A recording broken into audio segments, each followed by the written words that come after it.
Beard culture. I cut my way out podcast. Tune us in. We on the grind like. I put the clippers in my hand. I got a whole different plan. I gotta see how this play out. Hoping that it pay out. Trying to cut my way out. Yeah, I put the clippers in my hand. I got a whole different plan. I gotta see how this play out. Hoping that it pay out. Trying to cut my way out. I used to dream as a kid on the porch of the crib and make it big and one day endorse where I live. And welcome back to the I Cut My Way Out podcast. I am at Kenneth Jinks, and I am joined by my gracious brother, friend, not fellow barber of the show, and the brains behind the show. Let's keep it a buck. And go ahead and give them your addies because they got to know where to reach you. All right. Ashra Knox on Facebook. _Knox the Barber 4 on Instagram, as well as Beard_Culture 4 on Instagram. And of course, we have our share page as we do our I Cut My Way Out podcast at I Cut My Way Out _pod. Yep. And I jumped right into swinging it back to you, but my addies is at Kenneth Jinks 1 on IG, at Kenneth Jinks on Twitter, at Ken Jinks on Facebook, and we have a podcast Twitter at I Cut My Way Out. So it's been a little minute since we actually recorded. We've been ahead, so we took Easter off, y'all. But how you been, partner? Man, it's been a rough couple of weeks, man. A lot of irons in the fire, man. A lot of chess pieces that are moving. So I mean, I'm not complaining. Just been very busy, man. Very busy. Got a lot of things in the mix. So yeah, that's what's up. But blessed to have things going on. So that's what's up. Oh yeah, and same here. Just staying busy. Just trying to stay afloat, stay negative out here as far as the pandemic is concerned. Right. And but you know, before we introduce our guest, we have a special guest joining us today. Get our podcast juices flowing, especially for me. You get rusty, you feel like you need a break, but you get rusty and you kind of miss it. So right. You know, a special guest that we gonna talk about some interesting things. Great barber, but before you bring her in, just trying to stay current.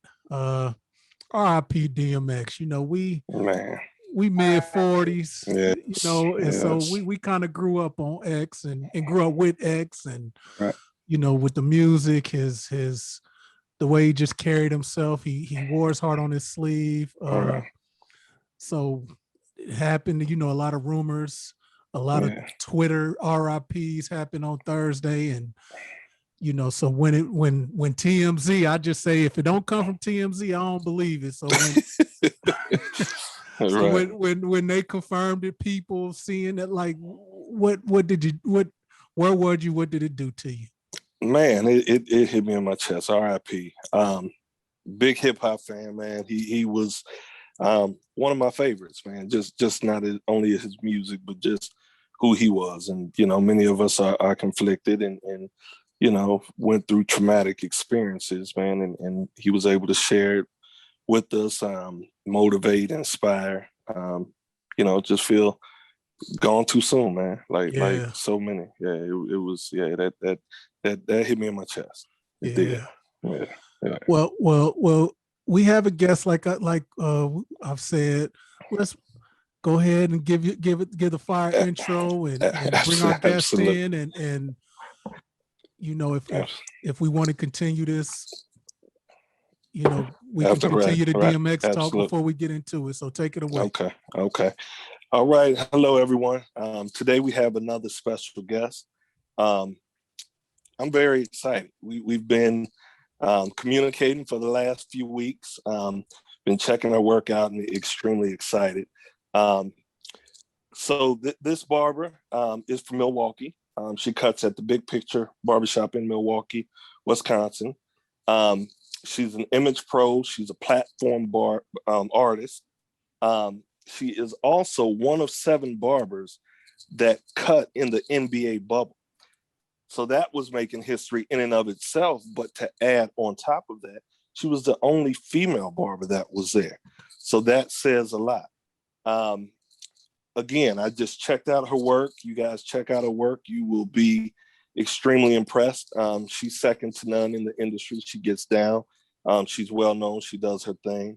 And today, for you, without further ado, we have Sasha at She Cut Me on Instagram. So we're just super excited to have you on. How are you doing? I am wonderful. Thank you. You make me sound all right. Boy, I just need to keep you with me. Absolutely. Absolutely. So just for clarification purposes, at she period, how do you, I mean, it's a lot at she. It's the dots. Actually, she dot B dot. So period dot, you can do whatever. So she period cut me, she dot cut dot me. Okay. Okay.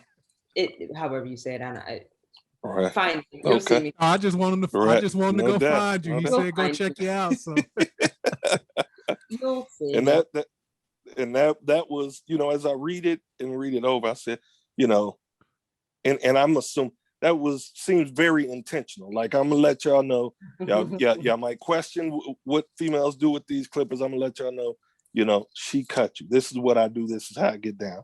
Am I reading that right? Absolutely. That's what's Absolutely. up. It's very That's what's up. I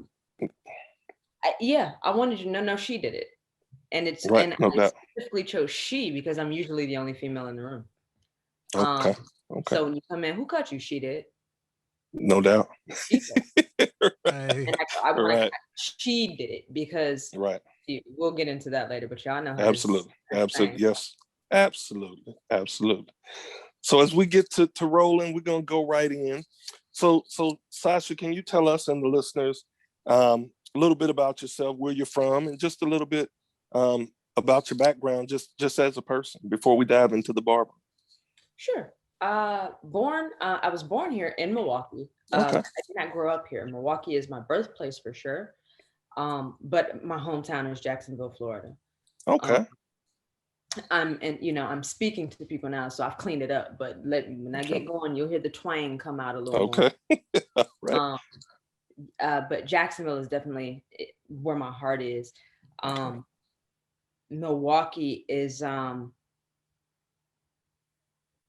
I don't know how to describe Milwaukee. It's weird being here as an adult when you didn't grow up here. Okay. I would visit my maternal side of the family's here. So my grandmother has owned her home for like 55 years now, been in the same place for that long. And so I got to visit and saw glimpses of it. So it's been very fun and interesting getting to know the city that I was born in as an adult. Okay. After not having a real connection with it. So that's pretty cool. I grew up in Jacksonville, Florida. From there, went on to college in Augusta, Georgia, Payne College. Proud graduate, Reebok Trojans. Okay. Duval County, Reebok Trojans. Shout out. Gene Reebok. And then I went on to Payne College in Augusta, Georgia. Where I had the opportunity to play ball. I played volleyball and I played basketball. Okay. And after that, my mind was just kind of finding a job. Okay. So ended up back in Jacksonville, and I worked behind a desk up until 5 years ago. 4 or 5 years. Yeah, I was still cutting, but I started cutting part-time. I still had my regular job, and then I would leave there, go cut in the evening. Okay. And that was, at the time, I didn't know many females cutting hair. There was no woman for me to really look up to or to kind of guide or advise me at the time. Okay. So there was a lot of fear in stepping out into I'm going to be a barber. I'm not a cosmetologist. I don't want to do hair. I have no desire to. I want to be a barber. Right. And at that time, growing up, I never saw a woman, I think, cutting a man's hair. Right. I think ever.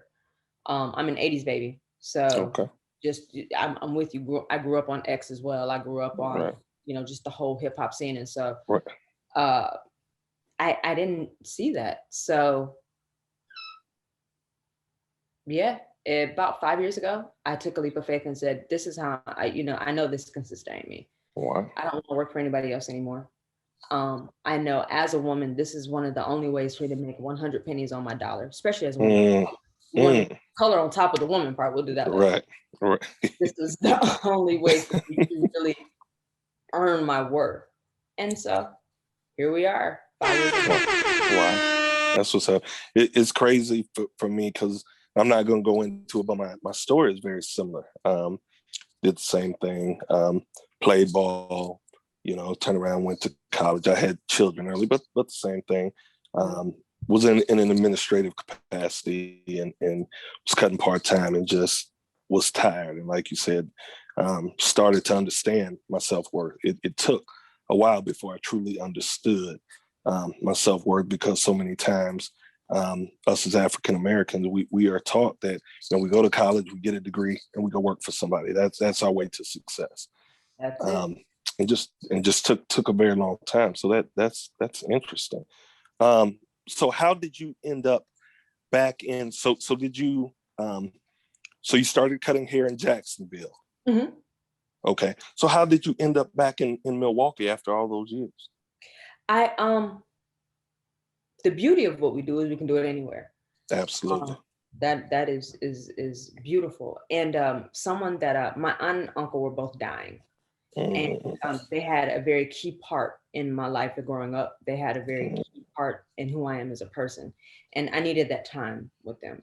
I didn't want them to be a phone call. I didn't want to be 1,100 miles away. Hey, she's gone. I needed to pull up on her, put some money in her hand, hug her, right. take her some food, whatever, and invite. Right. And I got to cut her hair. I got to cut his hair, and just get that time with them that I needed, because they both, within a year of me getting here, they both passed on. Wow, sorry to hear that. I appreciate it. They both passed, but that time has been so priceless to me, and it was worth every negative degree I felt since leaving Florida. It was more than worth it. I was going to ask that person, like, man, how did you make that transition? Because we're in Champaign, Illinois, so we're about oh man, and woo, I'm so, my mother is in Arizona now, and so I'm so tired. Me and my buddy, we talk about this all the time. I'm so tired of this cold. I don't know what to do. This is ungodly. These one is unholy. When it is cold. It ain't nothing nice about this stuff up here. No doubt. We still in hoodies. The rest of the country is kind of putting the t-shirts back on. We still have hoodies. Right. You see, I got my hoodie on right now. I'm in the house, so I can be warm. But, right. We still dressed up. So but it was more than worth it. And just blessed to have been able to still. I've done nothing but cut hair. That's what's up. Built from the ground up, been able to build a strong network of clientele, a strong network within the barbershop that I'm in. And I've been truly blessed since coming here, because everything about it was a culture shock. And then I came on a tragic note. So it's all worked out for good.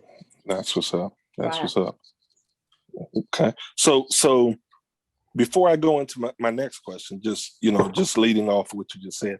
So being from there, but spending all your time and growing up in Jacksonville, at some point, will you relocate again, or have you found, your traction in being in Milwaukee, or how's that going to work for you?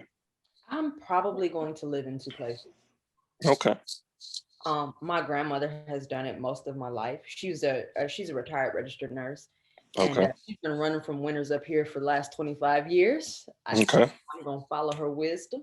Wow. At some point, just That's because dope. I'm Floridian at heart. I really am. I miss the beach. I miss my crab trays and my all that. But I do still have a connection here, and I have a growing business here. And again, the beauty in what we do is we can do it anywhere. No doubt. As long as it's planes, trains, and automobiles, we can get it done. Right.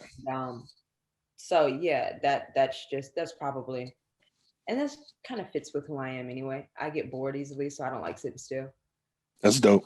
That's dope. I've never heard anyone, barbering or anybody that is actually still in a career or a craft that has thought about the possibility of being able to live in two different places. That's cool. That was a big draw of doing this. My grandmother, I brought her up. She was a registered nurse, but she found an opportunity to be able to travel nurse. And so she got to go to all these different great places and do what she does. And so growing up, seeing that was always something I wanted to mirror. I wanted to, imitate. And I'm like, oh yeah, I'm doing that too. So and that's when people ask me what barbering is, it's freedom. I had a tattoo right there. Do you really? What does it say? Right there. Yeah. It's the definition of freedom right there. Wow. Yeah. Yeah. That's what's up. It's a beautiful thing. Absolutely. Absolutely. So tell us about, I was reading one of your posts on Instagram, and it was kind of you telling your love story about barbering. Oh yeah. Wrote that in the bubble too. Yeah, really. I did. Okay. I wrote quarantine. There was nothing to do, so I had all kind of thoughts. Okay. Tell us about that love story with barbering, when you first started, and where it went to, where it started at, all the way into where it's at now. Man, you're gonna make me blush. Let me give me a little sip. Talking about my baby. Right. It started, honestly, I want to say 8 years old. Okay. Is when I first noticed what a haircut was. Little boys always kind of gotten their hair cut, but at 8 years old, and I think I was 8 in 91. Okay. Telling my age, I don't care. Okay. But yeah, so that was like the beginning and the start of the evolution of the fade, right? Okay. So we got the Big Daddy Kanes, you got the LL Cool, you got everybody with the Will Smith. Right. The kid in plays just like, what is this? And it was so cool. So the boys would come to school looking like Bobby Brown or looking like Kid and Play, looking like whoever their favorite was at the time. And you would just see all these, to me, I saw shapes and sizes and lines. And I started drawing them. I would draw the different haircuts I was looking at in class. And that's honestly how I learned how to fade. Right there. Draw and shape. And then like I said, I never saw a woman cut hair before. Okay. But I would go to the hair store, like if I was going there anywhere, and buy the solid gold books, the barbering books. So before Instagram, I knew who Kenny Duncan was. Before Instagram, I knew who Tone McGill was. I knew who these people were anyway. Kenny had waves first time I saw him. Like he was in the solid gold waves. Okay. And I would just look at these pictures like, I want to do this. I didn't know how I was going to do it, but I want to do this. And I would go through, pick different ones, and I would just start drawing. And I did that for years. I drew for years. Really? And I, people would ask me, hey, draw this kind of haircut, draw this kind of haircut. And I would draw it and give them if they wanted it. Okay. So you fast forward, you go to school, come back, now I'm working, but I still wanted to do it. Like I'm still not, every time a man walks by, I'm looking at his hair. Every time I'm looking at his face, he's clean face. He has a beard. Does he have a goatee? It mesmerized me. And I just wanted to do it. So I went to Walgreens, I believe. It's either Walgreens or Walmart, but it's probably Walgreens. And I bought some Conair, the home. Yep. Home I know exactly what you're talking about. Like $19.99. Right. And me, it was like, oh my God, these are clippers. Look, now it's like, no, baby, I don't use them. Right. But it's like, oh my God, I got some clippers. Right. Nobody to cut. There was nobody even offering to let me cut at the time, but I would literally just plug them in and hold them. Like, I want to do this. I don't know how, but I want to do this. And one of my cousin's friends he wore a bald head, so it didn't matter. And he let me play in his hair one day. He's like, hey, come cut my hair. Okay. So I cut it down, and then I lined him up, and he didn't shave it off. I think he liked it. And that became like a every week thing. And okay, that was fun. And it wasn't really until about 2010 that anyone ever really asked me to cut their hair. Okay. Hey, you know how to cut hair, right? I think it was somebody at church. You know how to cut hair, right? I was like, yeah. I can give you some money if you cut my hair. I couldn't. I was like, okay. Right. I cut his hair, didn't know what I was doing. It was just an even cut, but he liked it. Okay. And he Okay. gave me money for doing it. Oh, okay. So I'm going back to my books. I'm drawing again. I'm trying to see how to do this and how to do that. This is before YouTube. This is before, the internet boom, the social Right. media boom. So this was Right. just really having to use your creativity and hands-on application. Right. Fast forward, go to bar.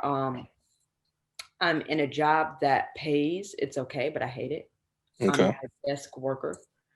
I start looking in a barber school. I pursue it very low key. I don't advertise much. I'm still cutting. Like I said, I was cutting part-time.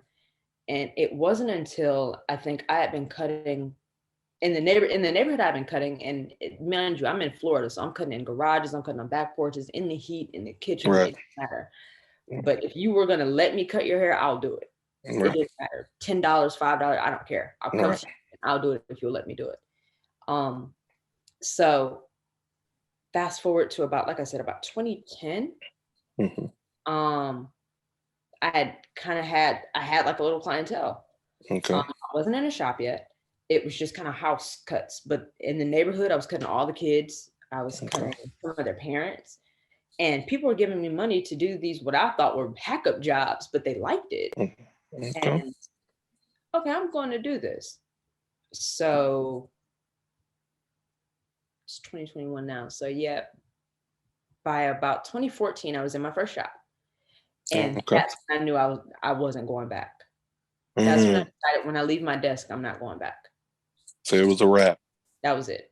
The vibe, the energy of being in that, just that kind of environment, the constant change, the fun, the freedom, the relaxation, the getting to do something I love, and I'm still making money at the same time. I never experienced that before. Right. And yeah, this is it for me. And so that was about 2014. That's when I knew this is it. I just have to figure out how to make this cover all my bills. That's really it. Right. So was there any fear of just jumping out? And I'm asking because I went through it, even though I had been cutting for a while, there was some fear for me just jumping out. And once I jumped out, it was just like, wow, why didn't I do this a long time ago? My thing with fear is do it anyway. Because if you're going to be scared, you're either scared not doing anything or you're scared doing something. Dang, that's high. We have to jump off that. Okay. Right. Here we go. Right. Let's do it. Oh, well, let's go. That's right. So I was terrified. I'm not even gonna lie. I was terrified. Right. Like, what if it doesn't? What if it doesn't? You have all those questions and all those insecurities, but then it's but what if it does? Right. And I'm glad I took that leap. Right. I'm so thankful. That was like the best decision of my adult life. And another crazy part, Jinx, you look like you were about to say something, so I'm gonna just get this in real quick. That is one of the reasons that we do this podcast, just through my experience, and it's about providing that motivation and that inspiration, because so many people are unhappy doing something that they're forced to do, and not many people get the opportunity to do what they love and make money from it. And so just the inspiring stories and the motivation, that's why we do it. I'm glad you guys do. Piggybacking off what you just said, my grandmother I can't remember a time where she didn't say it, but just from childhood till now is, baby, you find something you love to do and you find a way to make it feed you. That's what you do. Wow. And she's told me that from as long as I've heard that in my head my entire life. Wow. And I couldn't be more thankful for that advice. If she never said another word to me, that was plenty. Those are powerful. Something you love to do, make it feed you. Wow. And it would just come up out of random, baby. As I'm getting older, or I'm considering, I don't know what I want to major in, or I don't know what school I want to go to. Do I want to go to the military first? Like, find some what do you love? That's what's up. Make it feed you. And that's what I've been able to do. That's what's up. Jinx, I know you were about to say something, man. I'm sorry. You know, I'll run. No, it's all good. So just listening to your journey. So I want to go back to the barber, when you went to barber school. A lot of our guests have challenges, whether it's financial, time, just getting your license. Can you kind of just, for the purposes of the show and just being a professional at what you do as well, just talk about your experience. How did you find the time? How did you find the money? And just kind of explain the journey and the ups and downs of that when you're still kind of in corporate America. Was it just determination or? I won't say that. It wasn't even just determination, because at first I had to quit because the fees were so expensive. It was very privatized at the time when I went to school, starting in Jacksonville. They had all these private kind of institution things going on, but the tuition was ridiculously high. So you would either have to go into crazy amounts of debt, more debt than I paid for my degree. Right. To get a barbering license, Wow. or you scrape together, you struggle, come out of pocket. So I actually had to stop. And honestly, I left my entire life. I spoke with my dad. My dad lives in Louisiana. I spoke with my family, and I just explained to him, Daddy, this is really what I want to do. And here it is now. I'm a woman, I'm grown. But this is really what I want to do. And he said, well, baby, we're gonna do it. And my dad allowed me to come. I got to leave I got to walk away. My lease was up. I resigned from my job, moved to Louisiana, so that all I had to do was go to school. That's what's up. He let me live. Wow. I didn't have bills. I didn't have to. He took the stress and worry away from me. Thankfully, I don't have children. So my family, my dad and my stepmom, Sharonda, hey y'all, definitely were instrumental in making that happen for me. Because he just said, baby, if this is your dream, this is what I can do to help you. And he paid for me to go to school out of pocket. That's what's up. So big ups to Dad. Yeah, that's what's up. That's my dog. That's what's up. That's what's up. He paid for me to go to school out of pocket. So I ended up finishing out in Louisiana finally. Okay. Delta Community College. And that's all, but that was all I had to focus on. Going to school, and then I was able to work in the same time. So I'm cutting hair, going to school. Everything I did at the time was just hair. So it helped me shed the fear of doing it full time, because here I am now, away from everything I know, doing it. And if I had to pay bills, I could. And I'm a small town. It's about as big as my living room. I was in Monroe, Louisiana. It is not. it ain't no. Shout out Monroe, love y'all. But yeah, it's Monroe, Louisiana. So all I had to do was work, think, focus. Work, think, focus, and that's where I got the ideas of, I'm going to do whatever I want with this. I'm going to take this wherever I want it. But yeah, I was blessed. I was blessed to have that kind of safety net, and for someone to offer me just a year to get my life together. That's deep. Yeah. That's real deep. Yeah, wow. I was very blessed. Very, very blessed.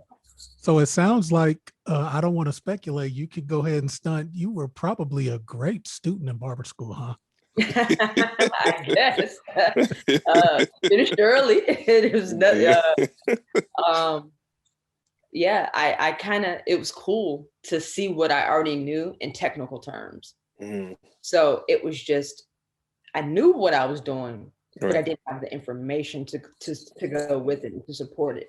So it was dope being able then to put those together. Oh man, I'm straight. Right. So it's all good now. I'm straight. Yeah. Right. It was like I was that bootleg mechanic at first. I know what I'm doing. I ain't go to school for it. I don't know, but I know what I'm doing. Right. Now I have the just raw talent, or whatever you want to call it, plus the information to go with it. Right. So one more question on school before we move on. What is your take on getting your license, as well as, because there are a lot of barbers in your profession that are very good, that don't have the license, and they do P- have. Go ahead. P Skills call them haircutters, not barbers. Oh, if they don't have a license. Haircut.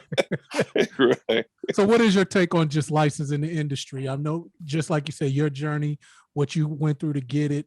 What if there's that barber that feels like they should be in the echelon with you, but don't have a license?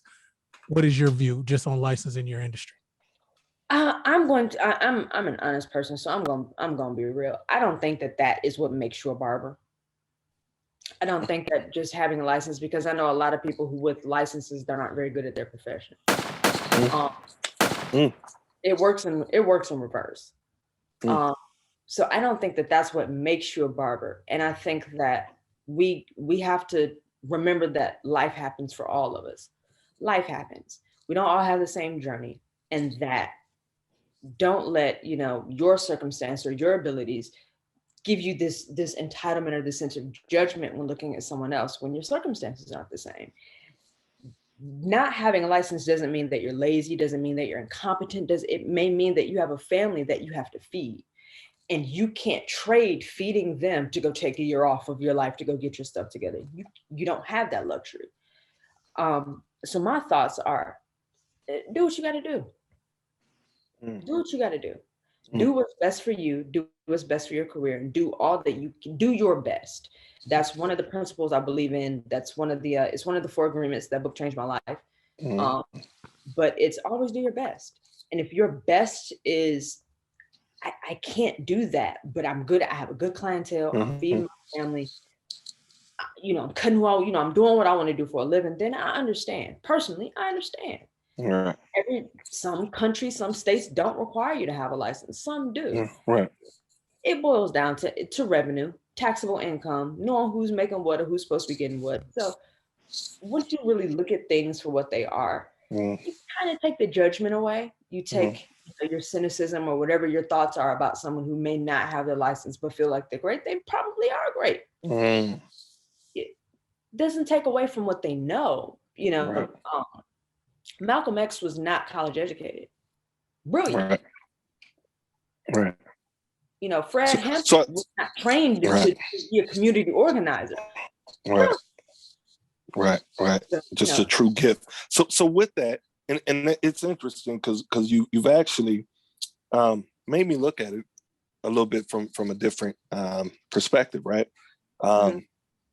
So when you said your experience, you were able to go to school, you brought your raw talent and your God-given ability with the whole schooling and brought that knowledge together.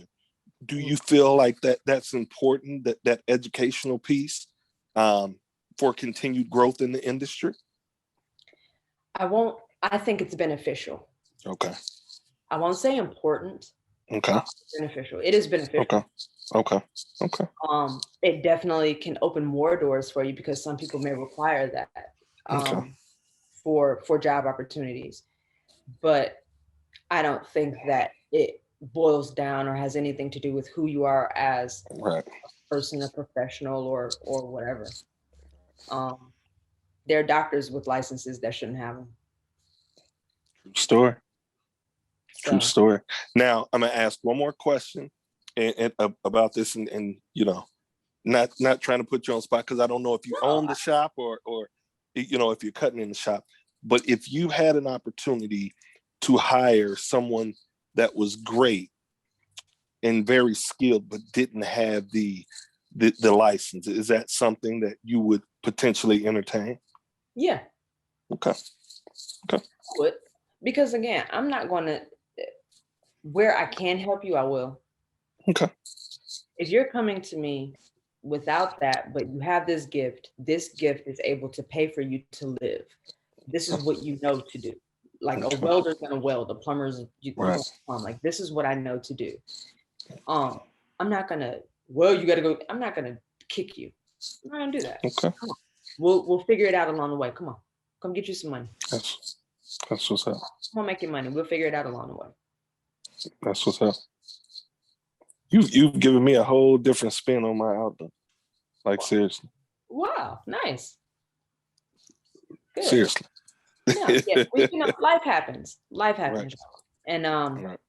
we have such we spoke of DMX earlier. His life was such a beautiful tragedy. Right. Beautiful tragedy, the trauma, the horror of his childhood Right. made him into the prolific artist that he was. Absolutely. So life unfolds differently for all of us. Right. So Absolutely. if someone said, if you don't kick that habit, you can't rap no more, where would we be? Absolutely. Where would we be? And the interesting part that you put it in the way and the perspective that you put it in, we live in a community that does not have a barber school. And so, like you said, everybody's situation is different because there are only cosmetology schools. They cost an arm and a leg. And the people that I've met that are true barbers have no interest in being a cosmetologist. And it's a whole different set of training. You know what I mean? And if you don't have interest in doing that, it's like anything else. More than likely, you're not going to be successful. And you deem it as a waste of money. This isn't what Absolutely. Why am I paying for this when that's not what I want to do? That's not what I don't. I'm not a colorist. I admire the skill. I admire the training. I have zero desire to do it. Absolutely. I have zero desire to curl hair. Right. I don't curl my hair. You pick up to curl yours. My hair is natural. So no, I'm not doing it. So I definitely understand. I definitely understand. That's a good spin. Give you some. Would you agree, Jinx? Give you something to think about. That's why I asked the question, because I just because I'm not in the profession, I'm not in the industry, but I'm on the sideline, and a lot of guests I always get to stuttering and stuff, but I'm just like, I'm just gonna start asking the question. Right. No, that was a good question. That's what's up. So the next question we go into, and of course I mentioned you making history. You know, the bubble. Everybody knows about the pandemic, and you know, the NBA was successful with the bubble, and had the thought of bringing barbers into the bubble to service just the players and I'm sure the coaches and whoever else, you know, that it was necessary to cut. That was part of those organizations. Tell us about, first of all, when you got that call, just how it made you feel. Because one thing I've noticed, and the interesting part, and I'm kind of a late bloomer to Instagram, right? And so sometimes you take, you know, people, if you got 100,000 followers, 200,000, you're doing it big. If you have 1,000, then you're a small fry. As I looked at your page, and I don't, it's not about followers for me. When I see the quality of what a person does, I'm like, man, she get out. And then it also says something else when you're followed by people in the industry that are well respected. That also says something else. But to have that gift and for somebody to recognize it, and you get the call to go cut in the bubble where there's very, very limited number of barbers.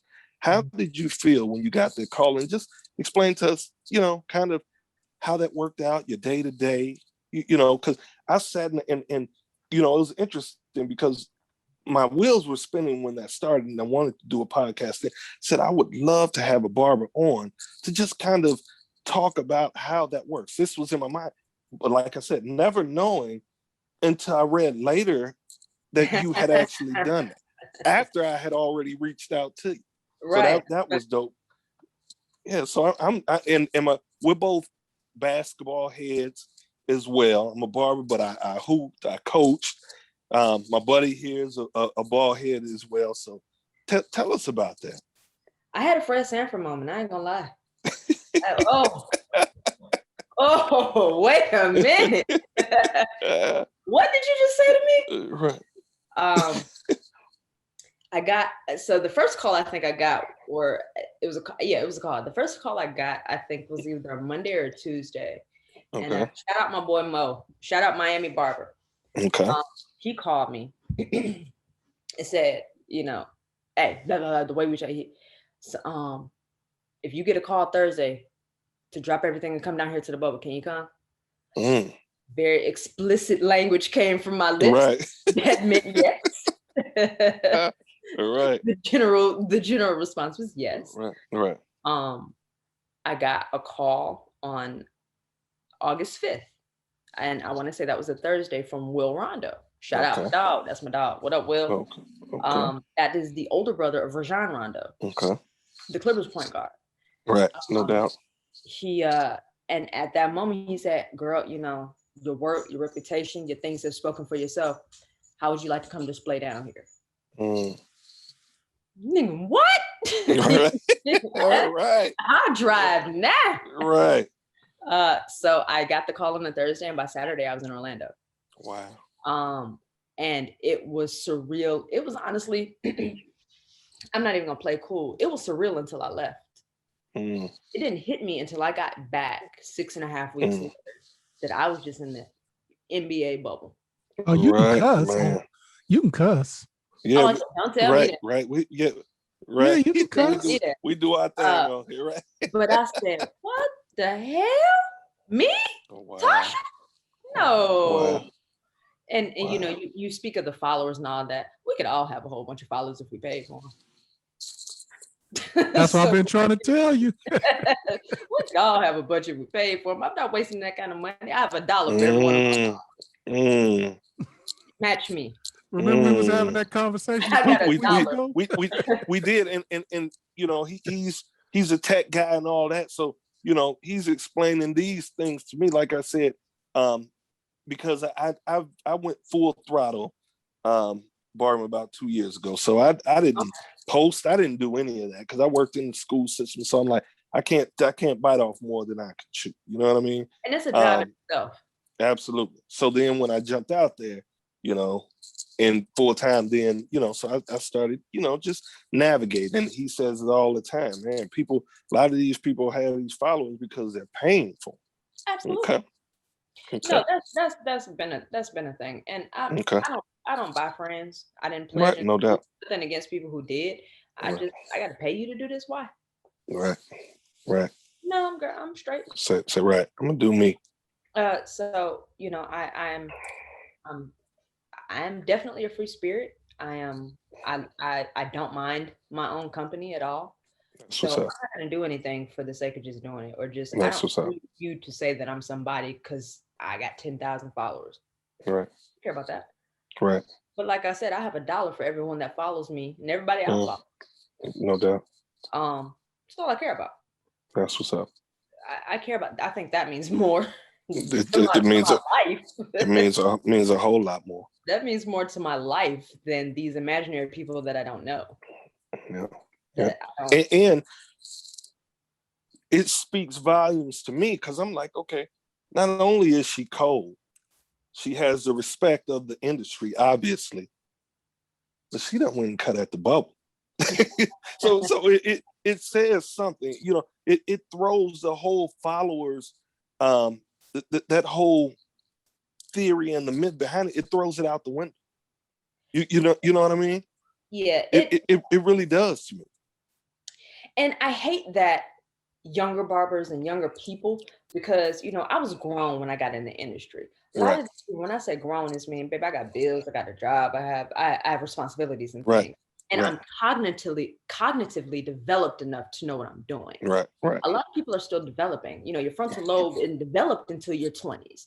So absolutely. You get in this game young and you seeing these things, and it's like, I gotta have that in order to be. Right. No, baby. Right. No, you need passion, you need drive, you need consistency, and you need discipline.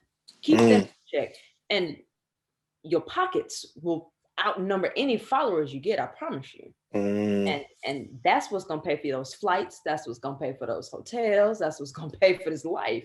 It's not. No. It's not the followers. Absolutely.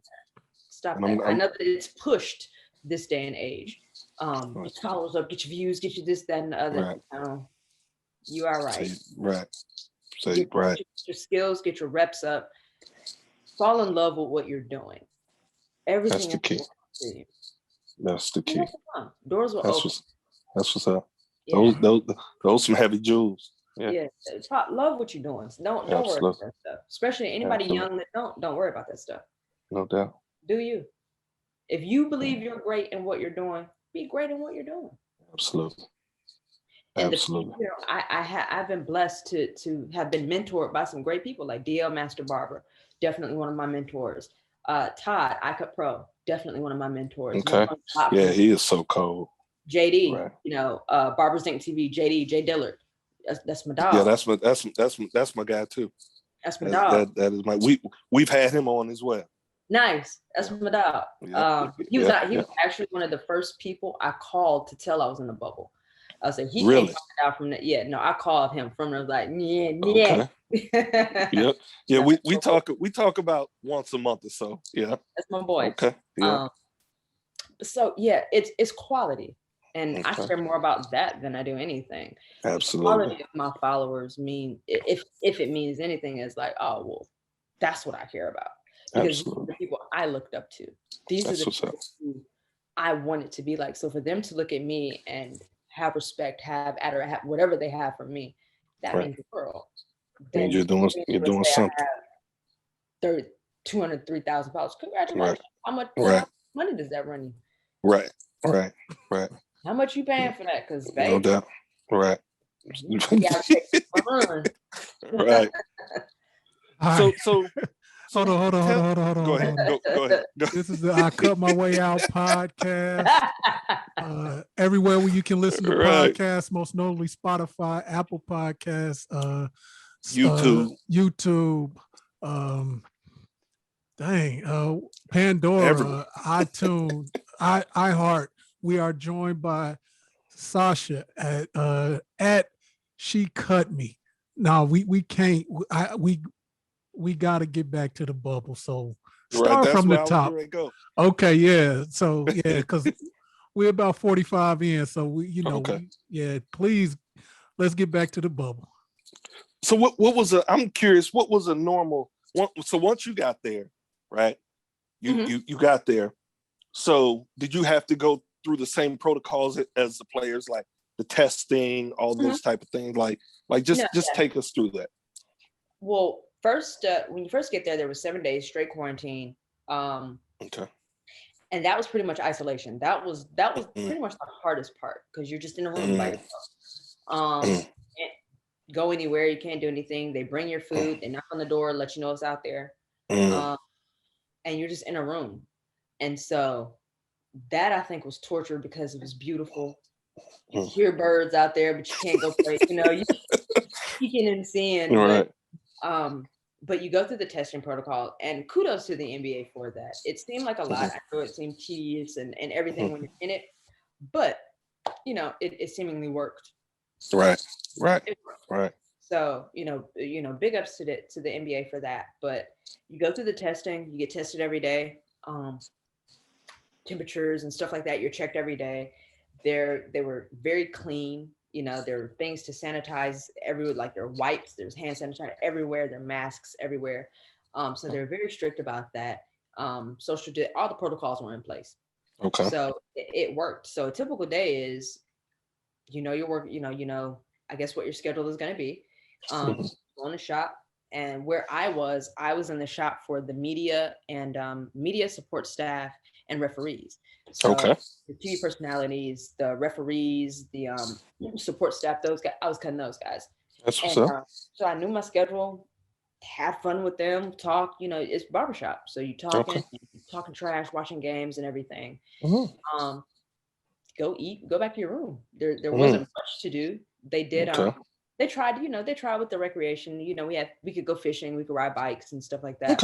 Okay. It was a bubble. You were really isolated. You ride around for an hour, you're probably going to see everybody that you saw that last hour. Okay.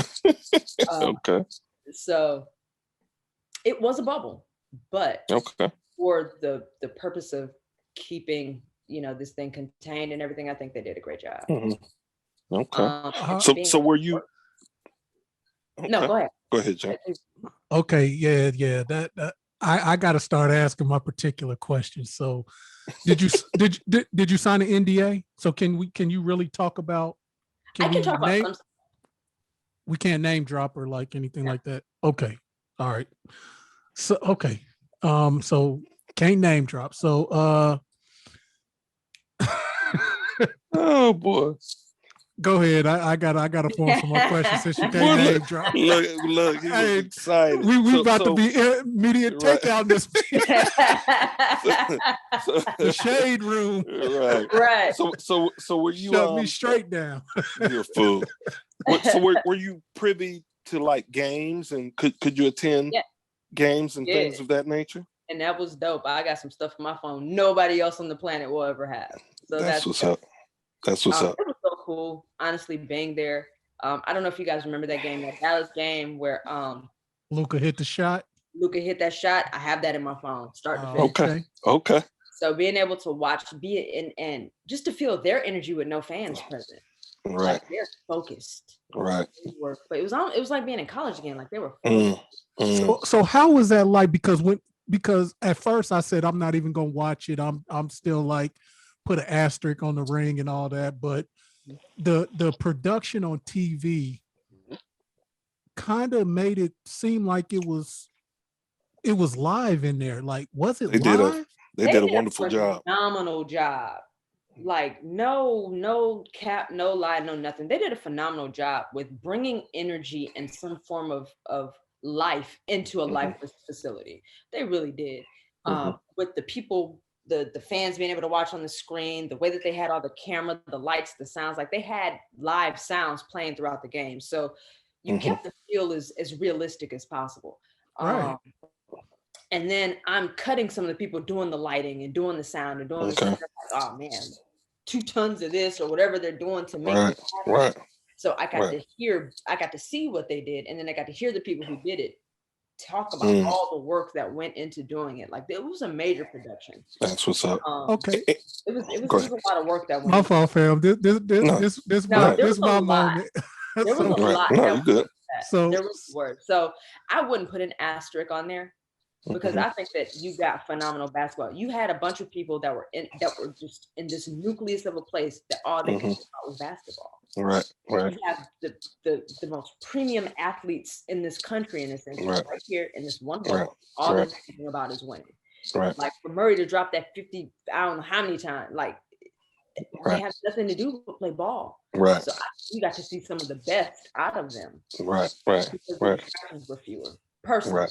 Right. No doubt. The money didn't mean nothing. There was nowhere. The gift shop had nothing I wanted. I bought so much, like nothing to buy. Right. So there's no place to spend money. So all those millions in this place didn't mean anything.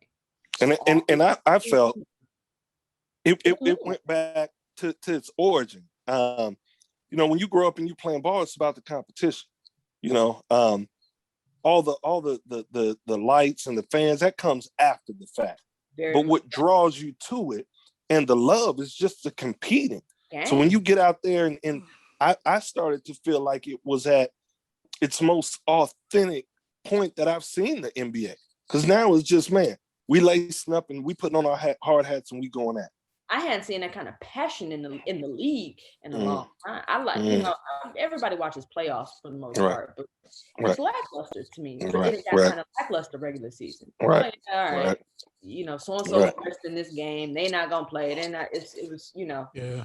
But here, come with it, and they're all right. And they get to look. So you have that tension between these because you're looking at each other too. Y'all see each other walking by. You know where each other's rooms are. Right. Right. Like I said, it was like being in college again.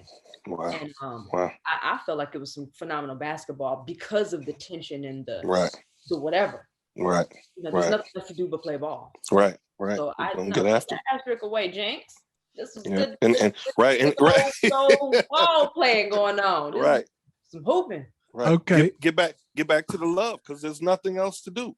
That was it. It was hot. All the and I'm gonna tell you another thing, Jinx. And I know I got some good ones. But it was interesting because I watched a documentary last weekend. So it kind of played perfect after we couldn't connect. And it might have been when time stood still or something. And a big part of it was Chris Paul, kind of narrating things with him being president of the Players Union and how, they went into playing this at first, you know, because at first I felt like it would take away from all that was going on in terms of the matters in the United States with the George Floyd's, Breonna Taylor's. And then when they went more into depth about how they were going to use this platform and the meetings they had and the strategy in which they used to be able to use their platform as NBA players to make a statement. I thought that was cool. At first, before I'd seen it and how it would work, I was kind of skeptical, but it was real dope. It really was. I think you can't describe when the Bucks refused to play that night. Mm-hmm. You can't describe the energy that was there. It was very real. Right. That wasn't scripted, y'all. That wasn't right. That wasn't for ratings. That wasn't. I felt I was there. Right. The energy was so real, and the frustration, we're tired. Like, damn, right. we tired. Right. Right. It was incredible. So for them to do that, and they don't have to. Right. They Absolutely. play ball, did whatever they got their check. Absolutely. Absolutely. No. True story. No. And the energy, and then the refs and the things that follow after. The refs did what they could as far as just a semblance of protest. Like, yeah, we tired. Right. We're tired of this. It is not okay. It's not even an isolated incident, and it's not an isolated problem. It's not just a black problem, white problem. We all live here. Right. Absolutely. We're all citizens at this point. Stop. It's time out. So for everybody to come together with that mind and that focus, it was incredible. Yeah. It was incredible. It was super. Black Lives Matter on the NBA floor. Right. What happened? Right. The words on the back of the jerseys and everything. Yeah, it was dope. It was heavy. Dope. It was heavy. And people really playing with this on their backs. Absolutely. Like, this is on the back. Right. Who I think it was Javon Murray when he gave that speech. Right. And that was real. That was the energy of the place. So it was, That's good. It was incredible. Yeah. That's good. So go ahead and rip them off, Jinx. I know you. Yeah. No. So how did your schedule work? Were you appointments? Did you just go and just wait to see who walked in?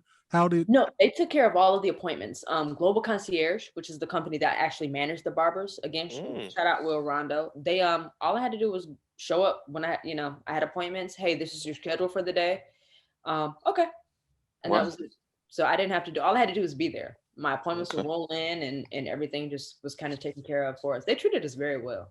Wow. I know they did. They treated us very well. Right. All right. So the next bubble question, Will Rondo, Rajon brother. Mm-hmm. He kind of got himself in some hot water. Is that part of the NDA? Man, leave my dog alone. My dog is the only person ever kicked out of an NBA bubble game. Hey, he made history twice. The only person ever. You know what? Did you laugh at him? Did you text him and say, "What are you doing? Thug life"? What? What? That's thug life. That was thug life. Hey, I couldn't believe it happened. When I'm reading, I'm like, Will Rondo got killed. What the hell? What did he do? Right. So then we get together after, and it was just, we fake throwing up steps. What up, nigga? I don't want no smoke, bro.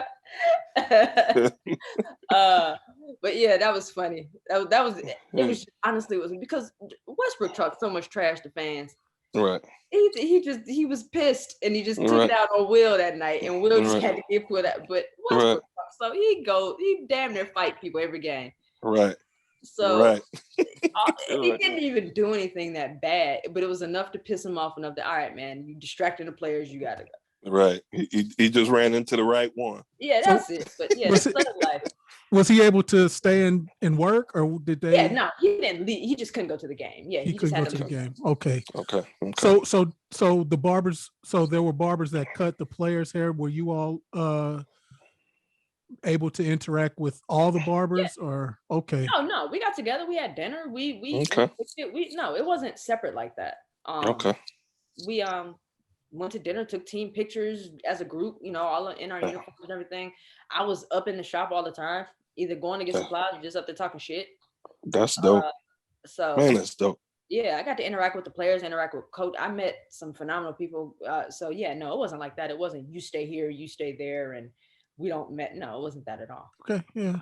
No, it was a great group of people. That's dope. It was a great group of people. And it's funny because that whole, and not in literal sense, but it showed that we're essential.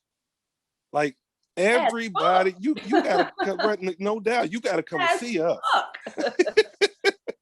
You gotta come and see us. That was just great. When I found that out, man, I was like, man, that's dope. Like, that's dope as hell. And for the barbers who get this opportunity, because I didn't get a chance to really see who the barbers, find out exactly who the barbers were. I remember watching NBA or on TNT, and they showed one barber. I forget, he was cutting a player. But it was like, one barber, but I really didn't get to see. But I'm like, so I didn't know how many barbers at the time and stuff. But I'm like, this is dope as hell. This is dope. Just the whole concept. Yeah. It was incredible. And we are essential as fuck. Yes. And I use that word specifically because I want it to hit hard, because there are people who don't represent every industry well. Right. So we have barbers who don't necessarily represent our industry well, but this is what they think is a standard, and it's not true. Right. It's not the truth. No civil official, no government leader, no anybody that you respect or have any sort of anything for is going to get up on television without having their appearance together. Bottom line. From the nails to your beard to your hair to the makeup to anything, we're there. Bottom line. So respect it. Respect what the fuck we do. No doubt. I take a big, oh, you're just a barber. Because I make more money than you. Right. And I guarantee I make more money than you. And it's crazy because I got a question behind that. So I can see how passionate you are. So I can wait to that. So it's I hate y'all. You're because I cut a lot of shit, honestly, for leaving my job to go work for myself cutting hair. Right. And this is from people who I in some form respected or kind of looked, or it was like, well, you're gonna be a barber, what? You're just gonna go cut hair? I'm gonna be a barber. And now those same people want my t-shirt. Right. Nope. Like I dated a guy. I remember before I dated a guy, he laughed in my face when I said I wanted to cut hair. He laughed in my face. Goes without saying, no, that was over quick out. But now you're proud of me. Kiss my ass. Right. Now you're proud of me. Kiss my ass. Well, he can be proud of you. Yeah, and he can kiss my ass. Two things can be right, huh? Yeah, we can both have our way. Right. So I know go ahead, James. Go ahead. So just one more question. So just breaking the ice as far as being down there cutting people that you probably haven't cut before. So how was that so did they have a choice where did the NBA just say, hey, we're gonna do you pick your barber? Is it more honestly, they were so happy to just be able to get a haircut. Right. So they didn't really trip like that. And then where I was spoiled because like I basically kind of had my own suite. I got the music I wanted. The vibe was what I wanted. I was in there with another barber, but our schedules weren't always the same. So I could kind of do what I wanted to do. And the people I was cutting, like the refs are the fucking best. Yeah. They talk more shit than anybody you know. Just know that. Okay. Those are shit fucking dudes. But they love what they do. They truly do. They love the game. They love what they do. And so I got to see the game from that perspective. Because you get, man, what was up with that call? What was that? And it's like, I know it looked like bullshit, but those are the rules. The rules they exist. But when you don't know the rules and you're just looking at it from your vantage point, it's like, man, that was bogus. It was this, it was that. And it wasn't. It was actually a good call. We just don't know all the rules like they do. So to get the technical side of things from there was cool. Just as a former ball player myself, it's like, okay, so that's what y'all look for. Because my dad's a ref. He refs high school. Yeah, I ref a little bit too. And so it was cool. It was cool to see that, to get their perspective, because I've been yelling at them my whole life. Right. But now, I get to sit and talk with you and see what you look for and what you look at. That was incredible for me. Right. And then, you know, the media personnel like Mark Spears, rest in peace, Sekou Smith. He was funny. He was cool. You know, being around those guys. Kyle, see, you can drop names. See. Yeah, rest in peace. Right. I could drop a few. But you know, just being around those guys, these guys I've been listening to and agreeing or disagreeing with, now we can really just talk. So it was dope. It was dope. That's what's up. So I have a question too. So how was the pay scale determined? I don't know, but God bless whoever said yes. Okay, that's what's up. so you just saying it was definitely worth your while to be down there. Bless whoever said yes. That's what's up. And so, if you don't mind me asking, and I'm not going to ask specifics about your pay, but was it the NBA? Was it the individuals that, you know, how were you guys paid, being that you were brought there to service the salary plus tips. NBA? Okay. You paid a salary and you made tips. Whatever you made is yours. Dope. That's dope as hell. God bless. That's dope. So I'm assuming they tipped well. God bless them, all of them. Don't y'all ever yell at another referee, ESPN analyst. They all right. Everything they say is correct. That's dope. You know, because the truth of the matter, if you would tell the average barber, just in terms, not average in terms of skill, but just the average person that barber, say, look, you can come down here. We'll put you in the bubble and we'll allow you to go to the game if you cut hair. Most barbers would do that for free. So to get paid for it, that's some whole nother level. And you get tips. And I know they tip well. And you don't pay. And like I said, like, other than, I mean, there were some dine-in restaurants that were available, but it wasn't expensive. Like, other than paying for food, which you only eat so much in a day. Right. You ain't spending no money. Right. Unless you just like me. I was on crazy, child. I got bored. I was buying all kinds of games and. So do they cash app you tip? Do they pay cash? How did they tip? I mean, because all payments were all forms of payment were accepted. Okay. Say give me mine. I got Zelle, right? Whatever you need, I got it. Send me mine. Yeah, it doesn't matter. I have it all. So yeah. Well, just congratulations, man. That's huge. That is a huge accomplishment. And it's not something I don't even boast about it. Like, it's not something I'm just incredibly thankful for it. Right. I'm thankful that we gonna stump for you though. Man, I'm just so incredible. I'm so incredibly thankful for it. And just now, what's next? Okay, what we do now? You know? And could you ever imagine that barbering could take you to these heights and open these type of doors? No. I told you they laughed at me. You know what I mean? Hell, they laughed at me. You know, and this is people like, you know, damn, really? Right. Okay. Or it made it seem as if I was doing something like I was finna go be a janitor or something. No right. Shit, disrespect to that. Like, I'm doing what I want to do to make a living. Right. But you know, to overcome that, like we touched on earlier, like genitalia has absolutely nothing to do with hand-eye coordination, people. Absolutely. Nothing whatsoever. I think, in my personal opinion, is that women are more detailed than men. You know what I mean?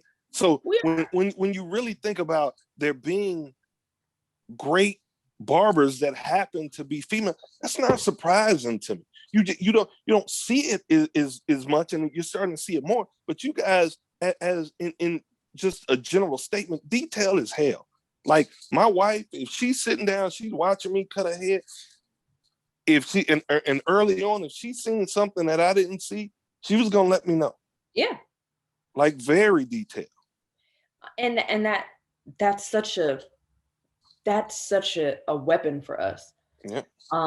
And so any woman, any female, any lady that is listening, however you identify, if this is what you want to do, don't let the bark of the men scare you.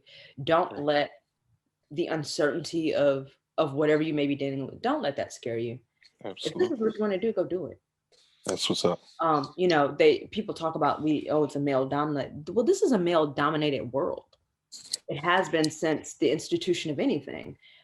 True story. Whatever powers that were in place at the time made it, okay, well, this is for men and men do this and whatever. So women have been fighting uphill battles forever, but it hadn't stopped us. Right. And anything that we've entered into, we've been great. No doubt.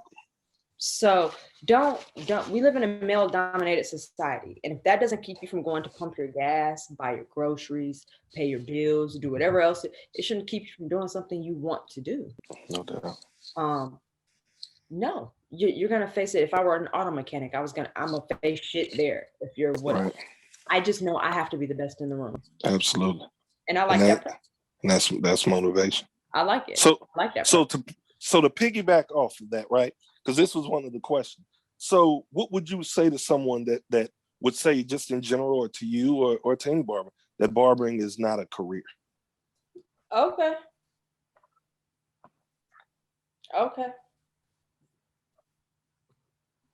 I'm not gonna waste my time arguing with you. Okay. Because you clearly don't have good sense. Right. Who do you think is cutting?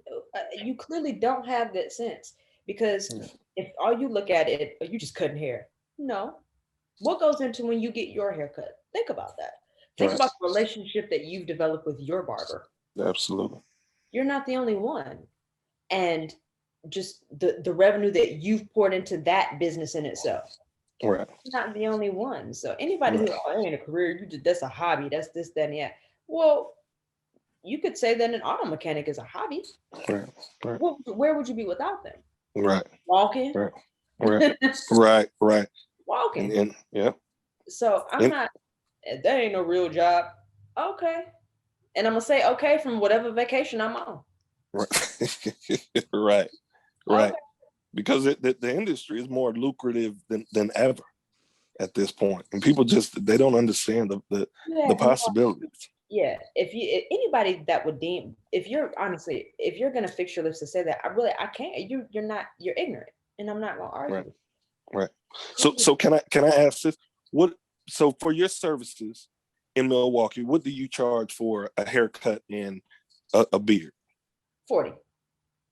Okay, you charge 40, and you cut by appointment. Mm-hmm. Yes. Okay, and your appointments are you go 30 minutes, 45, an hour.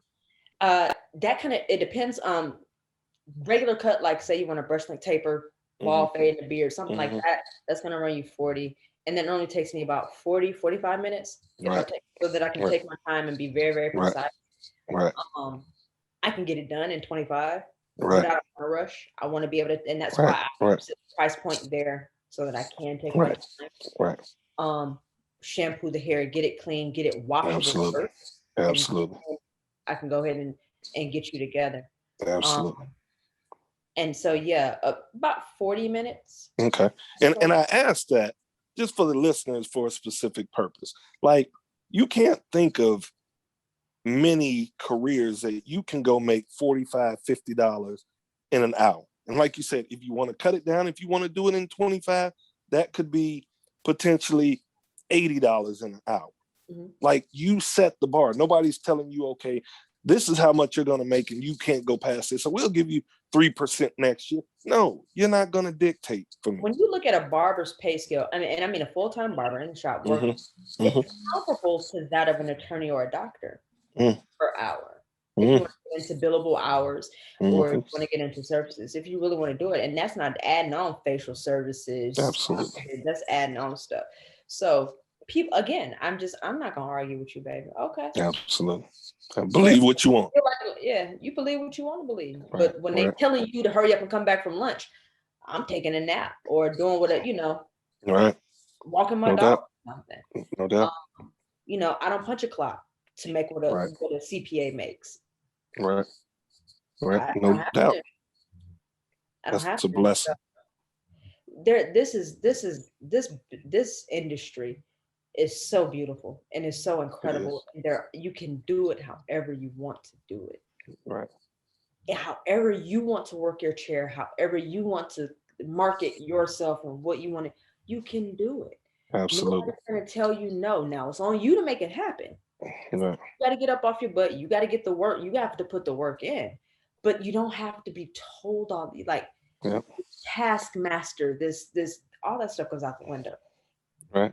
Would Jay-Z say, I'm not a businessman. I'm a businessman. I said, period. I'm in the office today. I'm in the office today. If I want to take off, I'll take off. And right. I don't have to call. There's no phone call. I don't have to send any emails. I don't have to get permission from somebody like I'm a child. Right. So, if you want to argue me about not wanting to do that, okay. Right. So it is what it is. Yeah, tomorrow, right. Get up and do what I want to do. Right. So have you ever dealt with gender discrimination? Somebody, questioning whether, really still? Yeah. Really? Yeah. I came back from the bubble and somebody didn't know who I was and said, "Can she cut?" Mm.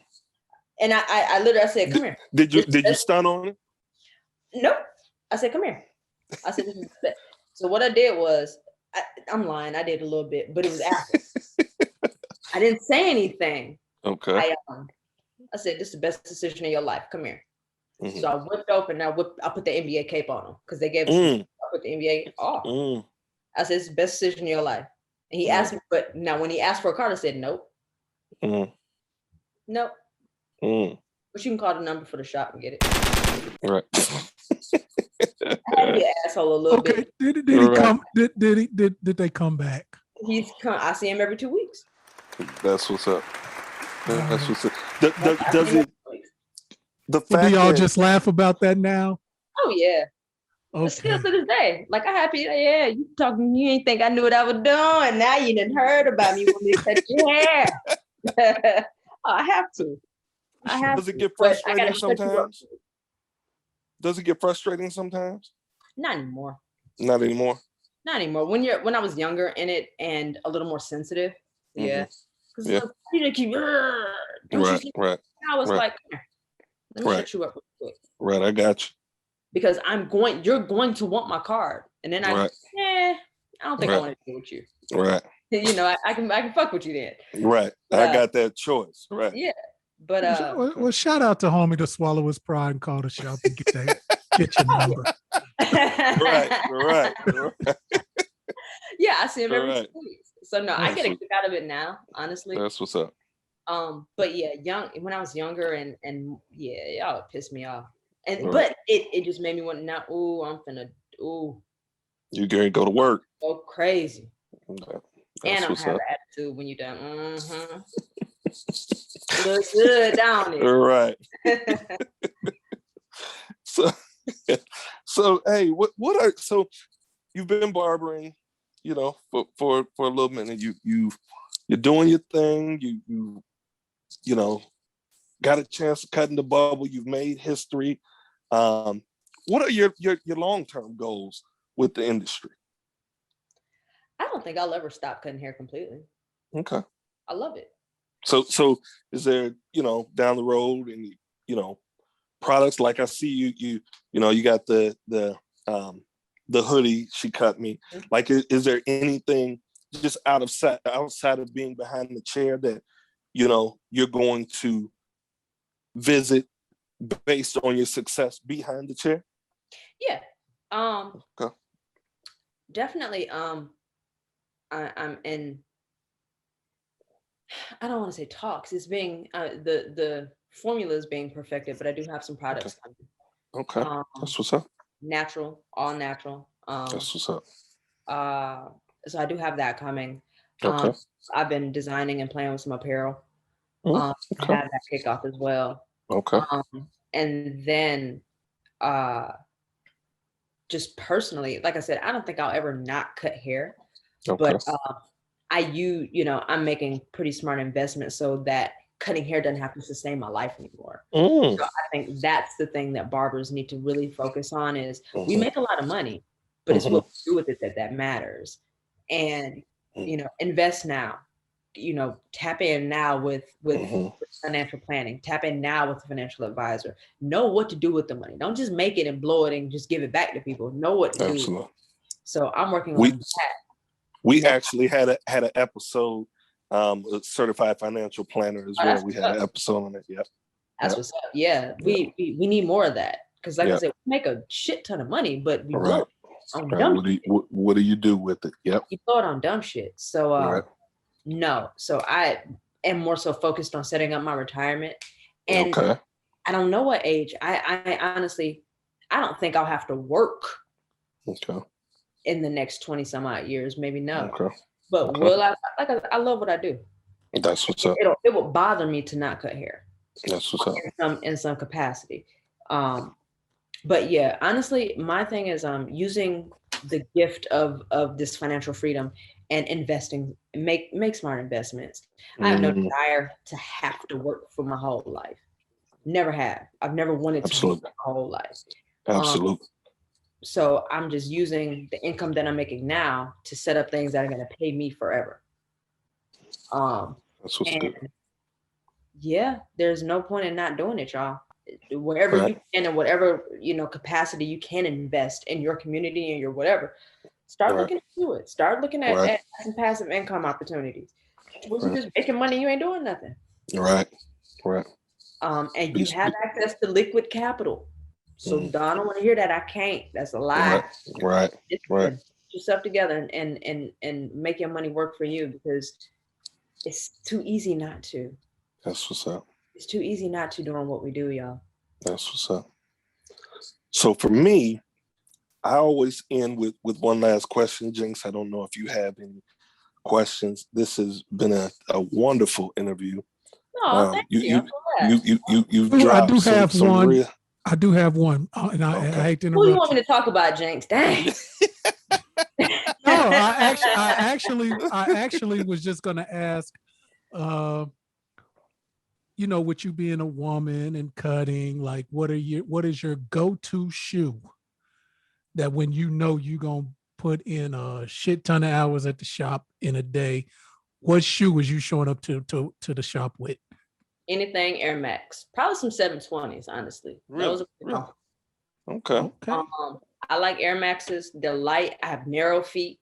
I was on slightly flat foot, so I need something to hug my feet a little bit, give me some bounce. So I like Air Maxes. I also like the NMDs or whatever, the Adidas. That's a comfortable shoe. Yeah. I just bought a new Adidas. It's comfortable as hell too. Those are some because people kept telling me about the Huaraches. Y'all some liars. Them shits hurt. My ankles hurt. No, those are pretty, but they do not work. At least not for me. Yeah, but any Adidas, the NDM or whatever, Adidas, and then anything Air Max for me. Okay. Standing up all day. What's up? All right, see, I ain't trying to turn you into the shade room. Right. Okay, fam, go ahead. So my question: if there was one person from any era, now I watched your posts, I've seen pictures in the background of the shop, and so I know you have some just some political interests, some civil rights, and I'm kind of watching and putting it all together. If there was one person from any era that you could put in your chair and cut their hair just once, who would it be and why? Ooh. David Banner. That's my guy. Why? And why? He, for me personally, is a modern culmination of the Huey, the Fred, the Dick Gregory, the Dr. Francis. Like, he studied up under them, the Dr. Africas, the Dr. Stevens. Like, he took so much of their tutelage in, but he said in a way that translates to me. Right. In terms and in a way that we could just sit and talk, and you know, we gonna cuss, we might sit, we can go there with it. If I sat with Dr. Francis, it would just be, ooh, hey, Dr. Francis, right. Hey. You know, but I may not want to go there. Or that's cool. That's you there? I'm here. Can you hear me? Okay. Yeah, that is a hell of a list. Yeah, that I would say Banner. Yeah, he at that Banner is that dude. So yeah, at the end of the day, this has been an amazing interview. I've enjoyed it. Thank you, guys. Greatly appreciate it. I don't know what happened with James. He's still recording. I don't know if he had to step away for a minute. You hear me? But just really appreciate it. Appreciate communication. You know, just you being able to commit and follow through, and then just with the interview being transparent. You know, just really dropping jewels. That's very much appreciated. It's all about connection. I'm not gonna do all this. What is the new thing? Everybody's an influencer and all this shit. No. Right. Maybe I influence you if I can. Right. I don't want. I'd rather inspire you than influence you. Right. You know. I might be having a bad day that day and influence you to do some dumb shit. I don't want to influence you. I'd rather. But I would love to inspire you to follow your dreams. I would love to inspire you to believe in yourself and to believe that there's nothing that you can't do. Absolutely. Even if you don't even know what it is. Did Absolutely. I see myself cutting an NBA bubble? No, but I knew I was going to do something great with cutting hair. Right. It's just taking that first step. So if I can inspire anybody, male, female, man, woman, whatever you are,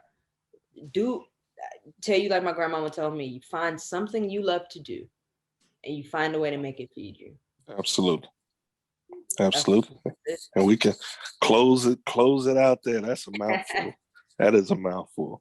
As everybody out there, because without them, you know, we can't cut our way out. So they allow us to do what we do and do what we love, and what we have a passion for. So we greatly appreciate your time taking this Sunday out and just rocking with us and getting to know you. It's information. Thank you all for having me. Absolutely. So glad we connected. You know, we peoples now. So absolutely. You know, gotta keep it going. And if there's any way I can help you guys out, you know, just let me know. I appreciate you for having me. I greatly appreciate it. And one question I do have to ask. I know you haven't cut me yet, and I would like to get in that chair. What do I have to do to purchase a sweatshirt? We'll see what I can do. All right. Might break some rules. See what I can do. All right. Greatly appreciate it. All right. You enjoy the rest of your Sunday. And once we Jinx gets everything together, we'll probably have it posted tomorrow. I'll shoot you a link. Thank you. And it'll be on and pop. Bet. Yeah. All right. I want to spread the word about you guys. Y'all great energy, good people, good vibes. You know. Jobs to provide while I pursue the ball. Hoop dreams, no problem doing my own thing. Stepped in the world to get a win for the home team.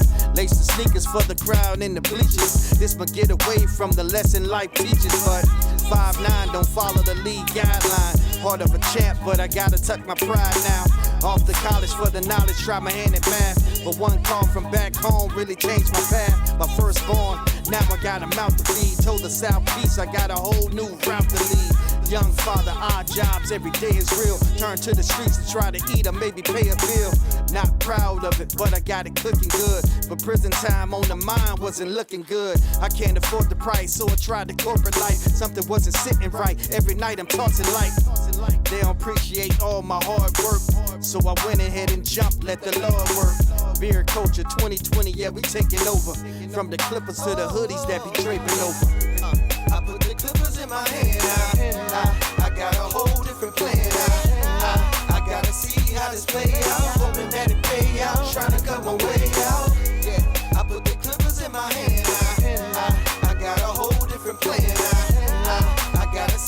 this play out, hoping that it pay out, trying to cut my way out.